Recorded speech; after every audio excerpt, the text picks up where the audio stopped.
The gleaming halls of the Xylosian cruiser, Vigilance, echoed with the rhythmic sound of armored boots. Captain Kalen Var moved with deliberate precision, her polished armor reflecting the soft blue lights that lined the corridor. Each plate of her battle suit was immaculate, the surface unmarred by even the slightest scratch, a perfect representation of her status among the Xylosian fleet. "Status report," she commanded as she entered the bridge, her voice carrying the crisp tone of authority that her crew had come to expect. The bridge crew responded with immediate, synchronized movements, each member performing their duties with machine-like efficiency. "All systems nominal, Captain," replied Lieutenant Commander Lauren, her second-in-command. "We are maintaining patrol vector along the outer boundary of the Void Scar. No anomalous readings detected." Kayla nodded, satisfied. The Void Scar, a spatial anomaly that stretched across this sector like a wound in the fabric of reality, had been the focus of their patrol for the past 3 cycles. Its unpredictable energy fluctuations and gravitational distortions made it the perfect hiding place for pirates and smugglers, who used the chaotic environment to mask their activities. "The elite squadron is prepared for the demonstration exercise at 0800, Lauren added, a note of pride evident in his otherwise formal tone. Efficiency ratings from last week's drills were at 98.7%. "Acceptable," Kalen responded, though inwardly she was pleased. Her elite unit was the pride of the Xylosian fleet, composed of warriors who embodied the virtues their species held in highest regard: precision, discipline, and flawless execution. They were the embodiment of the Xylosian martial philosophy, that combat was not merely about victory, but about achieving victory with perfect form and calculated grace. The tranquility of the moment was interrupted by a communication alert. "Incoming transmission from Alliance Command, priority classification," announced the communications officer. Kalen frowned slightly. "Display." The holographic display flickered to life, revealing the stern visage of Admiral Theron. "Captain Var," he began without preamble, "I am informing you that a Terran exchange officer will be joining your elite unit effective immediately. Sergeant Alex Ryder will arrive on the next shuttle. This assignment comes directly from Alliance High Command as part of our ongoing species integration initiative." Kalen felt a chill of displeasure run through her. "Admiral, with all due respect, my elite unit functions at peak efficiency because of the unified training and methodologies we employ. Introducing an officer unfamiliar with our protocols." "This is not a request, Captain," the Admiral cut her off. "The Alliance Treaty requires participation from all member species' military branches. The Xylosian High Command has agreed to this placement. I expect you to accommodate Sergeant Ryder appropriately." "Understood, Admiral," Kalen replied stiffly. "Vigilance out." As the transmission ended, Kalen turned to find Lauren looking at her with barely concealed dismay. "A Terran? In our elite unit?" he asked, his voice low enough that only she could hear. "It appears so," Kalen responded coldly. "Political maneuvering disguised as cultural exchange. Prepare for the arrival shuttle. I want a full equipment check and physical assessment of this." "Sergeant Ryder, as soon as they arrive." "Yes, Captain." The arrival shuttle docked 3 hours later, and Kalen stood in the hangar bay, her posture rigid as the airlock cycled open. The figure that emerged was not what she had expected. Sergeant Alex Ryder was tall for a human, but still shorter than the average Xylosian. He wore standard Terran Alliance armor that, while functional, lacked the refined elegance of Xylosian battlesuits. The matte surfaces were scuffed in places, showing signs of field repairs rather than the proper restoration that Xylosian protocol demanded. At his hip hung an outdated sidearm, a physical projectile weapon rather than the energy-based weapons preferred by most spacefaring species. Most jarring of all was his demeanor. As he approached, Ryder's face broke into a smile, an expression entirely inappropriate for a formal military introduction. "Captain Var," he said, offering a crisp salute that was at least properly executed. "Sergeant Alex Ryder reporting for duty. It's an honor to serve with the legendary Xylosian elite forces." Kalen returned the salute with mechanical precision. Sergeant Ryder, welcome aboard the Vigilance. Her tone conveyed the exact opposite of welcome. Lieutenant Commander Lauren will show you to your quarters and brief you on our standard protocols. I expect you to review all materials thoroughly before tomorrow's training session. Ryder's smile faltered slightly, but didn't disappear entirely. Of course, Captain. I've already studied the basic Xylosian combat manuals during transit. I'm looking forward to learning your methods firsthand. Kalen's eyes narrowed slightly, as if a few manuals could prepare him for the complexity and precision of Xylosian combat techniques that took their warriors years to master. We'll see, Sergeant. Dismissed. As Lauren led the human away, Kalen watched them go, noting the slight imbalance in Ryder's gait compared to the perfect posture maintained by her Xylosian crew. How was she expected to integrate this human into a unit that prided itself on perfect synchronization? The very thought was absurd. Later that evening, Kalen observed the training area from an elevated position as Ryder attempted to familiarize himself with Xylosian weaponry. His movements were clumsy by their standards, lacking the fluid precision that came naturally to her species. When he attempted to calibrate a standard-issue plasma rifle, he actually used physical tools rather than the calibration field that any properly trained warrior would employ. Primitive, she muttered under her breath. Indeed, Lauren agreed, standing beside her.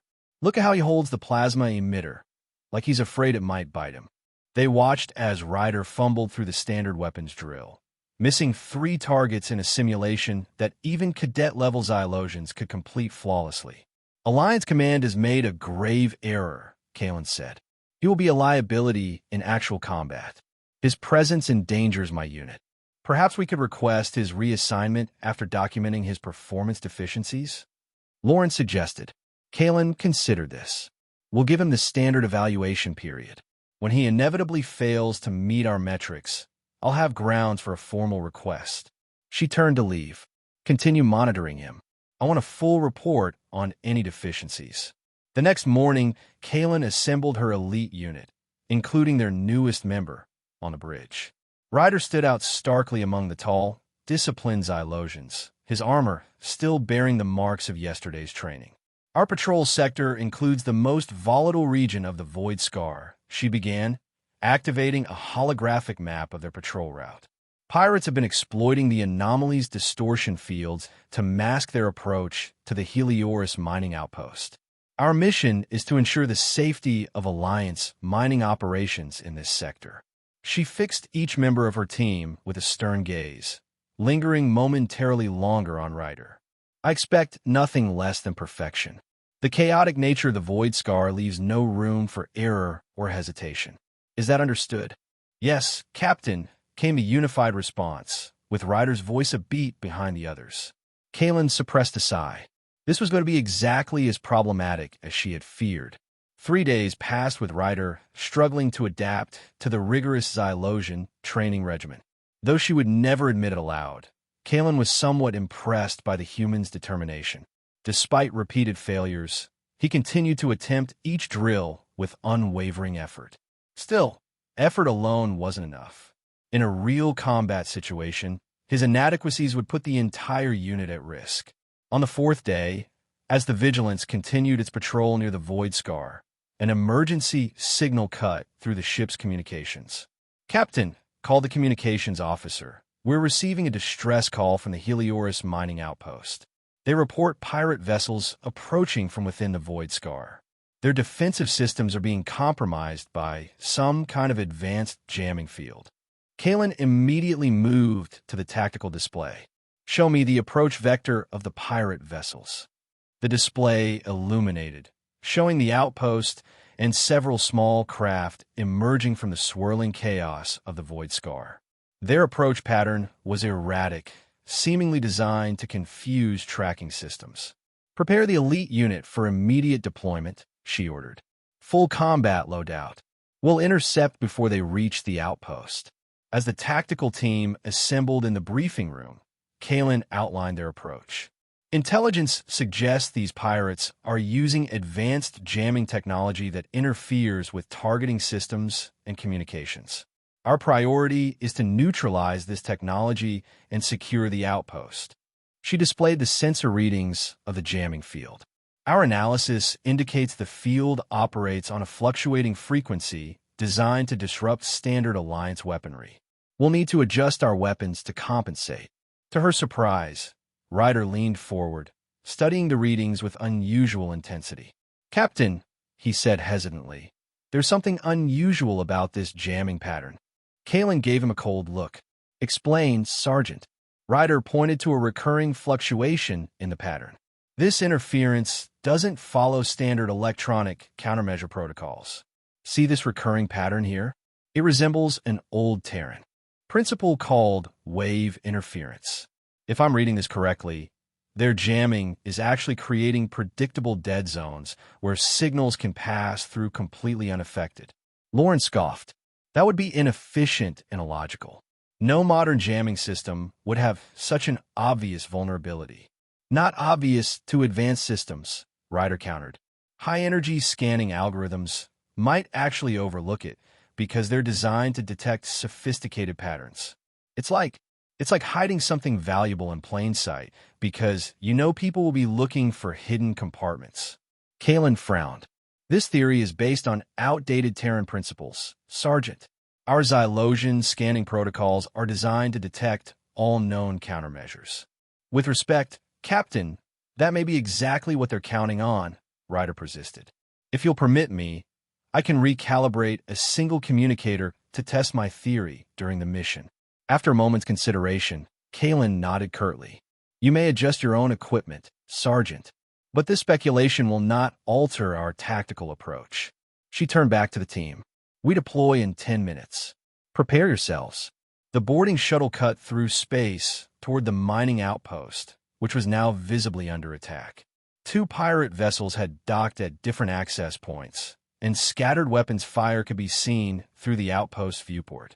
"Approaching Docking Bay 3, reported the pilot. "Atmospheric integrity confirmed, but we're experiencing interference with targeting systems as expected." As they docked and prepared to disembark, Kalen noticed Ryder making final adjustments to his communicator and checking his antiquated projectile weapon. "You expect that primitive device to function where our energy weapons may be compromised?" she asked skeptically. Ryder looked up with an unexpectedly serious expression. "Physical projectiles aren't affected by energy-based jamming, Captain. Sometimes the old ways have advantages." Kalen didn't dignify this with a response as the airlock opened and they moved into the outpost. The situation inside was worse than anticipated. The outpost's internal lighting flickered erratically, casting disorienting shadows across the corridors. Their Xylosian energy weapons functioned, but targeting systems were indeed compromised, reducing their legendary accuracy to mere approximations. "Team Orek, secure the command center," Kalen ordered. "Team Besh, with me to the primary generator. We need to restore full power to the defensive systems." They split up, moving through the corridors with practice formation. Kalen led her team, with Ryder and Lauren among them, toward the central core of the outpost. They encountered the first group of pirates at a junction, humanoid figures wearing patchwork armor and wielding an assortment of weapons. The ensuing firefight was chaotic. The Xylosian warriors, accustomed to clinical precision, found themselves forced into a messy exchange of suppressive fire.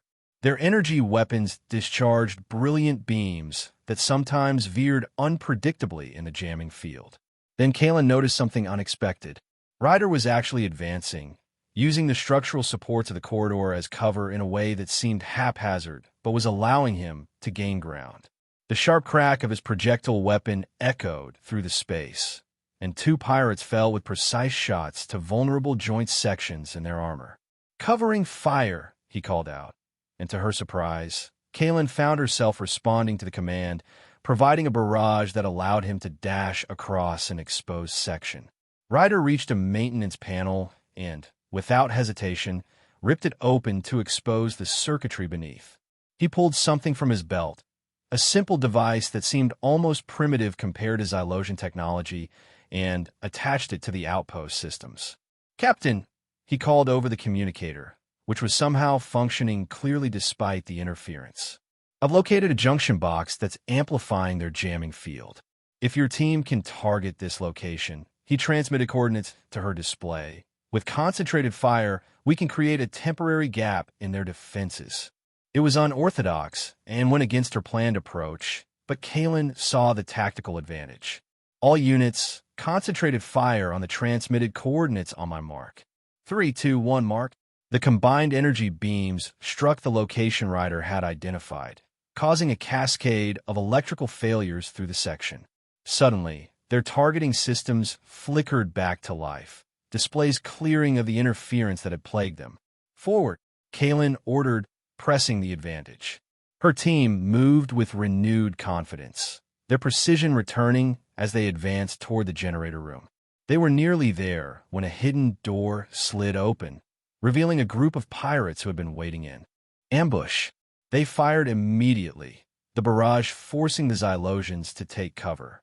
Lauren, who had been slightly ahead, was caught in an exposed position, energy bolts impacting his shield and driving him backward. Before Kaelin could react, there was a blur of movement as Ryder launched himself forward. With one fluid motion that belied his earlier clumsiness, he tackled Lauren out of the line of fire, simultaneously firing 3 precise shots that dropped the lead pirates. They tumbled behind a structural support, narrowly avoiding a volley that would have overwhelmed Lauren's failing shields. "Stay down," Ryder told the startled Xylosian, checking his armor for damage. "Your primary shield emitter is fried." "Here." He pulled a small device from his belt and attached it to Lauren's armor. "Emergency Terran shield booster. Not as elegant as yours, but it'll stop a few more hits." Lauren stared at him in disbelief as Ryder returned fire, his movements now revealing a fluid efficiency that had been entirely absent during training exercises.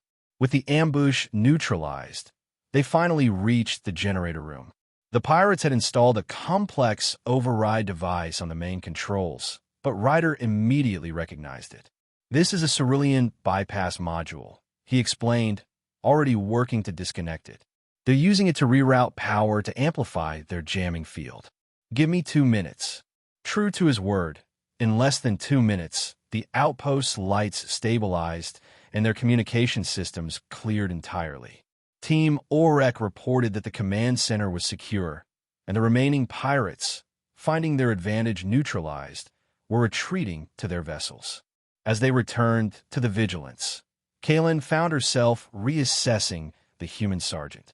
His performance had been surprisingly effective, though completely contrary to Xylosian tactical doctrine.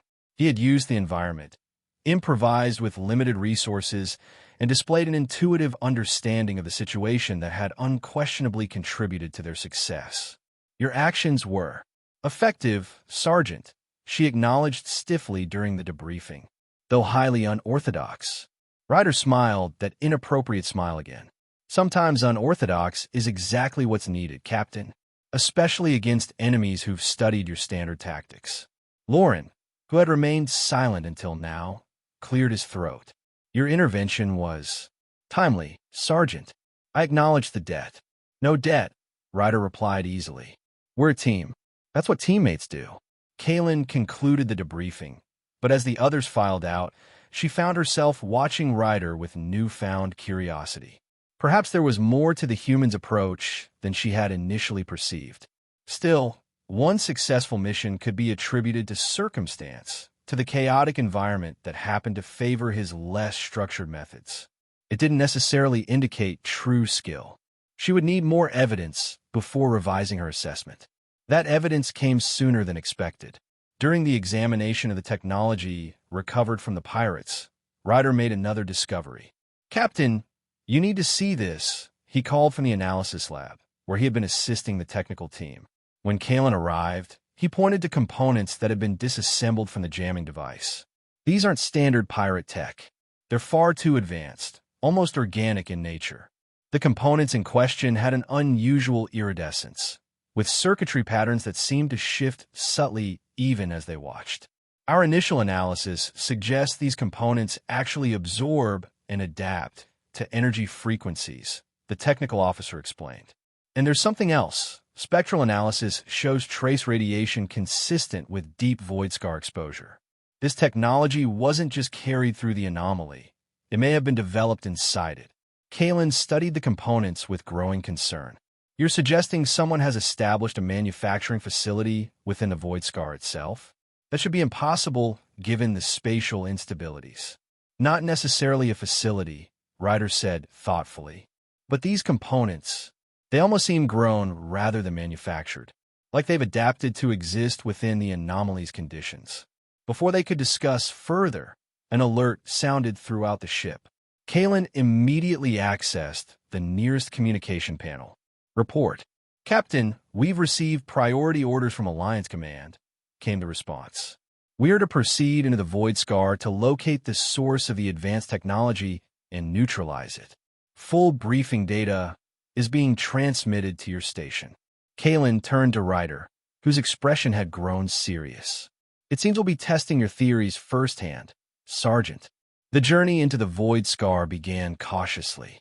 The spatial anomaly loomed before them like a wound in space itself, a swirling maelstrom of energy distortions and gravitational fluctuations that defied normal physical laws. On the bridge, Kalin studied the navigational displays with concern. Standard navigation systems are already showing degradation. The distortion fields are interfering with our sensor arrays. The vigilance shuddered as it entered the outer boundary of the anomaly. Displays flickered, and several systems reported intermittent failures. Reroute power to forward shields, Kalin ordered. Maintain minimum safe distance from energy concentrations. The navigator frowned at his console. Captain, the distortions are making it difficult to plot a consistent course. Standard Xylosion navigation protocols are encountering too many variables to compute reliable paths. Ryder, who had been quietly observing from his position on the bridge, stepped forward. Captain, if I may, Terran exploration vessels encountered similar phenomena in the early days of our space exploration before we had advanced computational systems. We developed manual navigation techniques for unstable environments. Kalin raised an eyebrow. You're suggesting we abandon our navigational computers? Not abandon, Ryder clarified. Supplement. Your systems are trying to calculate perfect paths through chaos, which is impossible. But if we accept a certain level of uncertainty and use the computers to suggest general directions while making manual adjustments based on visual observation and intuition. Intuition is not a navigational tool, Sergeant, Lauren objected. In normal space, perhaps, Ryder conceded. But in environments like this, sometimes human perception can recognize patterns that rigid algorithms miss. Look there. He pointed to a swirling eddy in the energy field that was barely visible through the viewports. That repeating pattern suggests a more stable pathway, but your computers are registering it as random fluctuation because it doesn't match known physical models. Kalin studied the phenomenon carefully. What Ryder described was contrary to Xylosion methodologies, which prized calculable precision above all else. And yet, they were in a situation where those very methodologies were failing. You have navigation experience in similar conditions? She asked. I specialized in anomaly navigation during my training, Ryder confirmed. It was a niche field, but the Alliance found it valuable for exploration missions. After a moment's consideration, Kalin nodded. Very well. You will assist the navigation team with manual course adjustments. Lieutenant Voss, reconfigure the navigational interface to accept manual override inputs. For the next hour, Ryder worked alongside the navigation team, suggesting course corrections that often seemed counterintuitive but consistently led them through more stable regions of the anomaly. His approach was flexible, adaptive, responding to the chaotic environment rather than trying to impose order upon it. Kalin observed with reluctant fascination. There was an undeniable efficiency to his methods, even if they lacked the elegance and precision that Xylosion doctrine demanded. More than once, his seemingly random adjustments guided them away from sudden energy spikes that might have damaged the ship. We're approaching a region of increased stability, Ryder announced, studying both the displays and the visual phenomena outside. The energy patterns are more coherent here. I think we're getting close to something significant. Just as the words left his mouth, the ship lurched violently. Alarms blared across the bridge as systems began shutting down in rapid succession. Massive energy surge, called out the sensor officer. Unknown origin. The officer's words were cut short as his console exploded in a shower of sparks. Throughout the bridge, displays flickered and died. The ship groaned, metal stress points screaming under sudden gravitational forces. All hands, emergency stations. Kaylin commanded, fighting to maintain her footing as the artificial gravity fluctuated wildly. Damage report. Multiple systems failing, Lauren reported, his voice tight with tension. Main power grid is destabilizing. Life support compromised in sections 3 through 7. And, Captain, we're being pulled toward the center of the anomaly. Kaylin accessed the remaining functional displays. What she saw sent a chill through her body.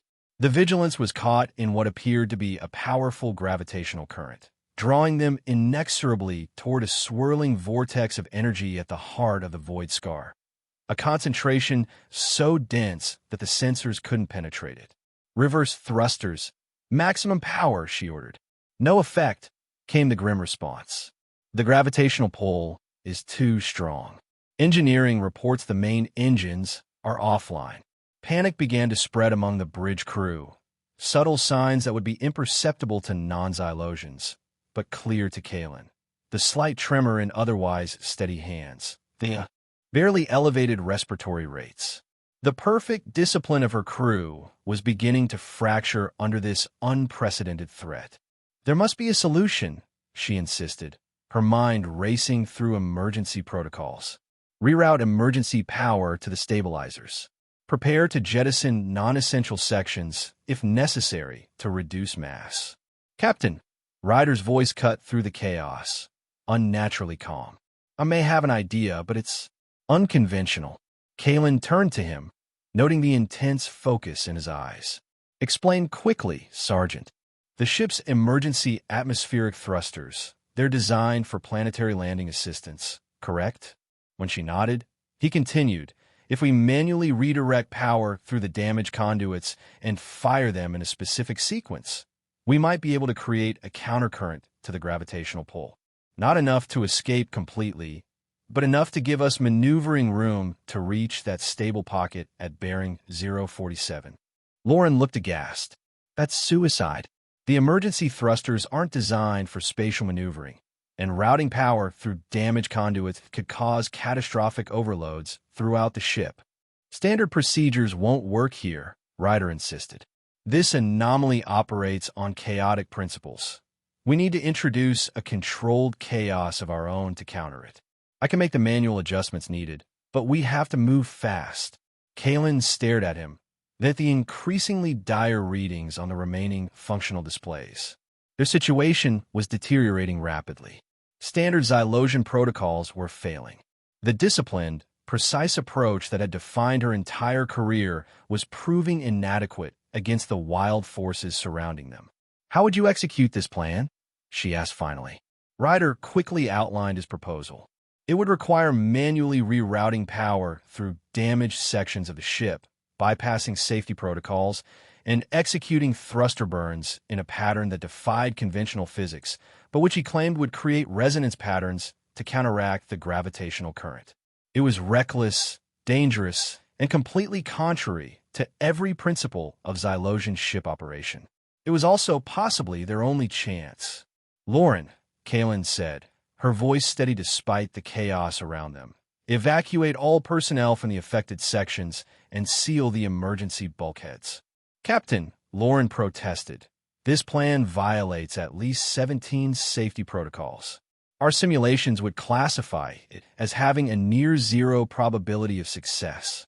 And what probability do our simulations assign to our current situation if we take no action? She countered. Lauren fell silent.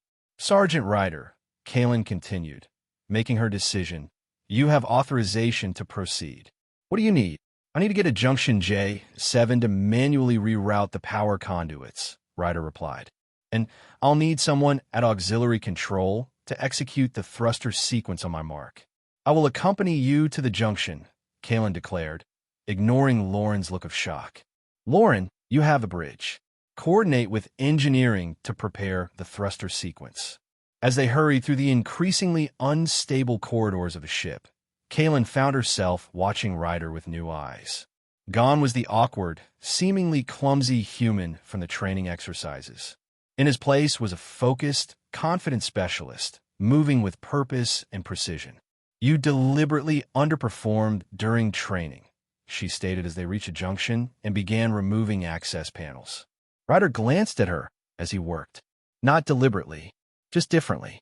Xylosian training emphasizes perfect execution of established protocols. My strengths lie elsewhere: adaptation, improvisation. You couldn't measure what I'm good at because you weren't looking for it. Why not simply explain this? Would you have listened? He asked, without accusation in his tone. Sometimes showing works better than telling. They reached Junction J7, where several major power conduits converged. Parts of the ceiling had collapsed, and electrical discharges sparked dangerously across exposed circuitry. This is worse than I expected, Ryder muttered, surveying the damage. The main power relay is completely fried. He began rapidly disconnecting cables and rerouting connections, his hands moving with surprising dexterity. I need to create a bypass to channel emergency power to the atmospheric thruster system. As he worked, the ship lurched again, more violently this time. Kalen was thrown against a bulkhead, and a support beam crashed down, narrowly missing Ryder. We're running out of time, she said grimly, helping him clear debris from the critical components. Almost there, Ryder replied, sweat beading on his forehead as he made delicate adjustments to the power flow. I just need to. He was interrupted by a sudden, blinding flash of light that poured through the viewport at the end of the corridor. Both of them turned to look, and what they saw defied explanation. Through the spatial distortions of the void scar, massive, luminous shapes were becoming visible, entities composed of swirling energy that seemed almost sentient in their movements. They undulated through the chaos of the anomaly with purpose, their forms shifting constantly, yet maintaining a coherent structure. Are those life forms? Kalen whispered, momentarily forgetting the crisis at hand. Or something that our limited definitions can't quite categorize, Ryder said, equally transfixed. They seem to be composed of the same energy as the anomaly itself. Their moment of wonder was shattered as one of the entities suddenly changed direction, moving toward the Vigilance with alarming speed. The ship shuddered violently as it made contact. They're reacting to our presence, Ryder said urgently, returning to his work. And not in a friendly way. We need to complete this bypass now. As he made the final connections, alarms blared throughout the ship. Lauren's voice came over the emergency communication system, distorted but understandable. Captain, multiple breaches reported. The entities are somehow passing through our hull in certain sections. They appear to be drawn to our power systems. Understood, Kalen replied. Prepare to execute thruster sequence on Sergeant Ryder's command. Ryder finished his work and activated the bypass. Power surged through the jury rig connections, causing the entire section to hum ominously. It's holding, but barely, he reported. We need to start the sequence now, before the connections fail. He began relaying instructions to the bridge, calling for precise timing of thruster burns that seemed random, but which he assured would create the counterforce they needed. As the sequence progressed, the ship's violent shaking began to subside slightly, suggesting his theory was working. But then disaster struck. One of the energy entities passed directly through the section where they were working, its luminous form distorting the very air around them. Electrical systems overloaded, and a massive power surge raced through the bypass Ryder had created. The final sequence needs to be maintained manually, he shouted over the cacophony of alarms and electrical discharges. The automated systems can't handle it. Ow! Kalen demanded. Ryder pointed to a control junction now crackling with dangerous energy. Someone needs to hold that connection closed for the final 30 seconds of the sequence. It requires physical contact. Understanding dawned on Kalen's face. That level of energy discharge would be lethal. Probably, Ryder agreed grimly. But without it, the ship is lost. Before she could respond, he moved toward the junction. Get back to the bridge, Captain. Make sure the thruster sequence completes properly. Sergeant, she began, but he cut her off. Alex, he said, with that inappropriate smile once more on his face. My name is Alex. And Captain, get them out of here. Without waiting for her response, he plunged his hands into the exposed circuitry, crying out in pain as energy coursed through his body. But he held firm, maintaining the critical connection as the final thruster sequence initiated. Kalen stood frozen for a split second, witnessing the raw courage of this human she had so recently dismissed. Then training took over, and she raced back toward the bridge, issuing orders as she went. All hands, brace for emergency maneuvers. Lauren, maintain thruster sequence as specified. The Vigilance shuddered, then lurched sideways as the atmospheric thrusters fired in Ryder's calculated pattern. Slowly, agonizingly, the ship began to pull free from the gravitational current that had trapped it, edging toward the stable pocket Ryder had identified earlier. On the bridge, Kalen watched the sensor readings with intense focus, willing the ship to hold together for just a few moments longer. The energy entities continued their assault, but as the Vigilance moved away from the heart of the anomaly, their attacks seemed to weaken. We're clearing the primary distortion field, reported the sensor officer, his voice betraying both exhaustion and disbelief. Gravitational pull decreasing. Main systems beginning to stabilize. Maintain course and speed, Kalen ordered. Don't stop until we're clear of the anomaly entirely. It took another 30 minutes of careful navigation, but finally, the Vigilance emerged from the void scar, its hull scorched and systems damaged but fundamentally intact.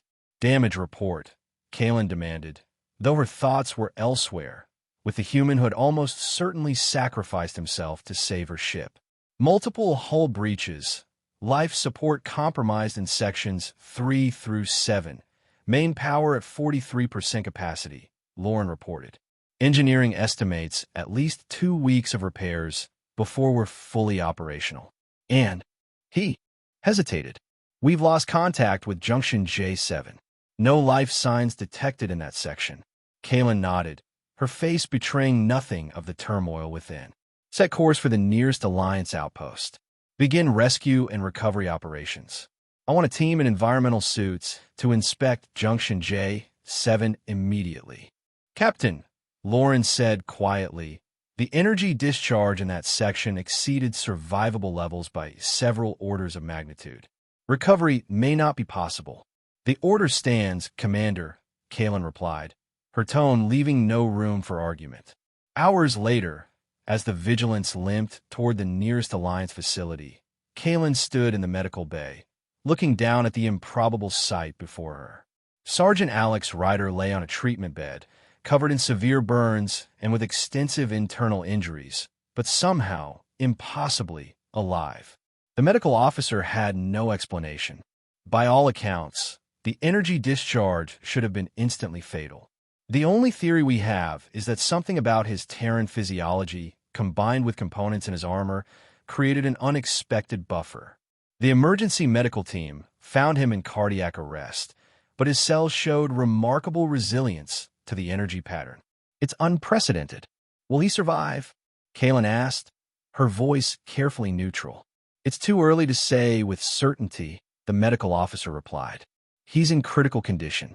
We've stabilized the immediate life-threatening injuries, but the internal damage is extensive. We'll need to reach the medical facilities at Starbase Helion for proper treatment. Kalen nodded, studying the unconscious human's face. Burns marked his skin where the energy had coursed through him, yet somehow there was still a peaceful quality to his expression.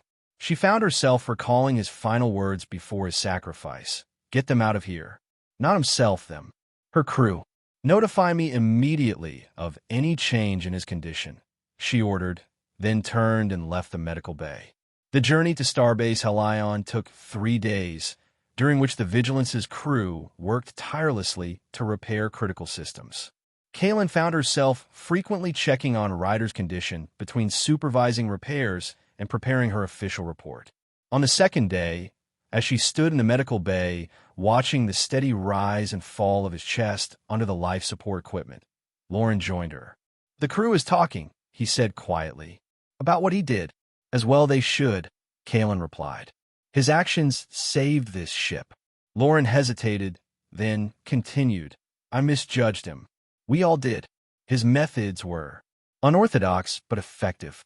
"Yes," Kaylin agreed, surprising herself with the admission. "We were trained to value precision and perfect execution above all else. But perfection in execution means little if the approach itself is flawed."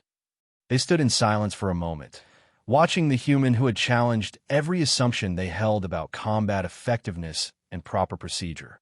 "I've been reviewing his personnel file," Kaylin added. "Before his assignment to our unit, he specialized in anomaly navigation and adaptive response tactics. His previous commanders noted his unconventional problem-solving abilities and intuitive understanding of chaotic systems, qualities we Xylosians have traditionally dismissed as unreliable. Yet those very qualities saved us when our precision failed," Lauren observed. "Indeed," Kaylin said thoughtfully. "Perhaps there is wisdom in the Alliance's integration initiative after all." Upon reaching Starbase Helion, Ryder was immediately transferred to their advanced medical facility. Kaylin was summoned to Alliance Command for a formal debriefing on the incident. She stood tall before the review board, her armor polished to a perfect shine despite the recent ordeal, and delivered her report with characteristic Xylosian precision. "Captain Var," began Admiral Theron, "your encounter with these energy entities within the Void Scar represents the first confirmed contact with such phenomena. Your report indicates that Sergeant Ryder's unconventional approach was instrumental in your ship's survival." "That is correct, Admiral," Kaylin confirmed. Another officer, a stern-faced Xylosian commander, leaned forward. "Your report also indicates multiple violations of standard Xylosian operational protocols. The improvised power routing alone contradicts 7 safety regulations." "Yes, Commander," Kaylin acknowledged. "And had we adhered to those protocols, the vigilance and all aboard would have been lost. The anomaly presented conditions for which our standard procedures were inadequate." "So you support the humans' reckless actions?" the commander pressed, disapproval evident in his tone. Kaylin met his gaze steadily. "I support actions that achieve the mission objective and preserve the lives of my crew, Commander." Sergeant Ryder's approach was not reckless. It was adaptable. He understood the chaotic environment in ways our training had not prepared us for, and he acted decisively with that understanding. Murmurs spread through the assembled officers. It was rare for a Xylosian captain, particularly one with Kaylin's exemplary record, to so openly challenge established doctrine. "You realize, Captain," the commander continued, "that endorsing such methods could undermine the very foundations of Xylosian combat philosophy? Our strength lies in precision, in perfect execution." "Our strength," Kaylin interrupted, surprising even herself with her boldness, "lies in effectiveness, in victory. The pursuit of perfection is admirable, but not at the expense of adaptability." Sergeant Ryder demonstrated that sometimes imperfect execution of an appropriate strategy is superior to perfect execution of an inappropriate one. The debriefing continued for hours, with Kaylin steadfastly defending both her decisions and Ryder's actions. When it concluded, Admiral Theron approached her privately. "That was quite a defense, Captain," he remarked, "particularly coming from you. Your reputation for adherence to Xylosian doctrine is well established. Recent events have been educational, Admiral," she replied carefully. "So I see." He studied her for a moment. "The medical facility reports that Sergeant Ryder's condition has stabilized. They expect him to recover, though it will take time." Relief washed through her, though she kept her expression neutral. "That is good news." "Indeed. When he recovers, what would you think about having him permanently assigned to the Vigilance? The Alliance is quite interested in further exploration of the Void Scar, and his expertise clearly complements your command." Kaylin considered this. "I would welcome his continued service aboard my ship," Admiral. Theron smiled slightly. I thought you might say that. I'll make the arrangements. For the next 2 weeks, as the Vigilance underwent repairs, Kaelin divided her time between overseeing the work and visiting the medical facility. Ryder remained unconscious, his body still healing from the massive trauma, but the doctors were increasingly optimistic about his recovery. During one such visit, she found herself alone with him in the quiet of the medical bay. The steady beep of monitoring equipment provided a rhythmic backdrop as she studied his face, now healing from the burns but still bearing the marks of a sacrifice. You defied every expectation, she said softly, knowing he couldn't hear her. I thought you clumsy, undisciplined. I measured you against standards that missed your true strengths entirely. She paused, an unfamiliar emotion tightening her throat. I was wrong, Sergeant. Alex, and I owe you more than I can repay. Later that day, Kaelin made an unusual request. From the damaged sections of the Vigilance, she had recovered a piece of Ryder's armor, a shoulder plate bearing his service identification. It had been partially melted in the energy discharge, but remained recognizable. She took it to one of the station's technical specialists, a Xylosian craftsman known for his work with ceremonial armor. I want this incorporated into my command armor, she explained, showing him the damaged plate. The craftsman looked surprised. Captain, this is non-regulation. To modify your command armor with Terran components. I'm aware, she replied firmly. But it can be done? Technically, yes, he admitted. I could extract the identification markers and integrate them as a small panel near your honor sigils. But Captain, this is highly unusual for a Xylosian of your rank.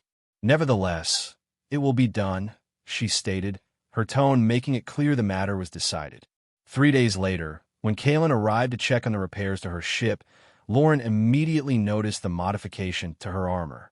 Near the traditional Xylosian honor sigils that adorned her right shoulder, a small panel now bore the name Ryder in Terran script, carefully integrated into the design, but unmistakable to anyone who looked closely. Captain, he questioned, eyes widening slightly at the unprecedented addition. A reminder, Commander, she explained simply, of a lesson I needed to learn. Lauren studied the modification for a moment, then nodded slowly. A worthy lesson, Captain. The Vigilance was nearly ready to return to service when Kaelin received the message she had been waiting for. Sergeant Ryder had regained consciousness. She made her way to the medical facility immediately, arriving to find him propped up in bed, still connected to various monitoring devices but alert. When she entered, that familiar, inappropriate smile spread across his face.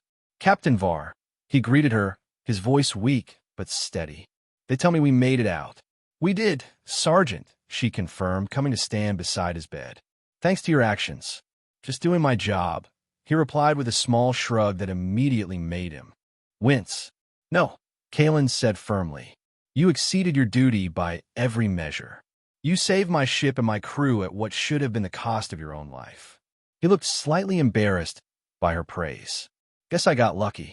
The doctors have a different theory, she told him. They believe your survival may be connected to exposure to the energy entities. Cellular samples show subtle alterations that might have increased your resistance to the energy discharge. Guess I should thank them, then, he joked weakly. Kaelin found herself smiling slightly. Another unprecedented response. When you are recovered, Sergeant, there will be a place for you on the Vigilance. Admiral Theron has approved your permanent assignment to my command, if you wish it. Surprise showed on his face. Really? I got the impression you weren't too thrilled with me at first. Initial impressions can be misleading, she acknowledged. Then, after a moment's hesitation, she turned slightly to reveal the modification to her armor. I have made my own adjustment to remember that fact. Ryder's eyes widened as he recognized his name integrated into her command armor, a permanent, visible acknowledgement of his contribution and significance. For a Xylosian captain to modify their ceremonial armor in such a way was unheard of. I don't know what to say, he managed, clearly moved by the gesture. Say you will continue to bring your unique perspective to my crew, she replied simply. It will be my honor, Captain, he said, all traces of his usual flippancy gone. Kaelin nodded, pleased. Rest and recover, Sergeant. The Void Scar still holds many mysteries, and I suspect we will need both Xylosian precision and Terran adaptability to uncover them. 3 weeks later, the Vigilance departed Starbase Helion, its systems fully repaired and its crew complement restored. On the bridge, Captain Kalen Var stood tall, her posture perfect as always, but with a subtle difference that attentive observers might notice. There was a new flexibility to her command style, a willingness to consider alternatives that would have been dismissed under strict Xylosian doctrine. And on her polished armor, the name Rider caught the light as she turned, a permanent reminder of the value found in unexpected places and of the true meaning of honor beyond rigid tradition. Set course for the Void Scar perimeter, she ordered, her voice carrying that same authority it always had. Standard patrol pattern to begin, but be prepared to adapt as circumstances require. "Aye, Captain," came the response, as the Vigilance moved with purpose toward the swirling chaos of the anomaly. A ship of precision and order, now armed with a new appreciation for flexibility and intuition, ready to face whatever mysteries awaited them in the depths of space.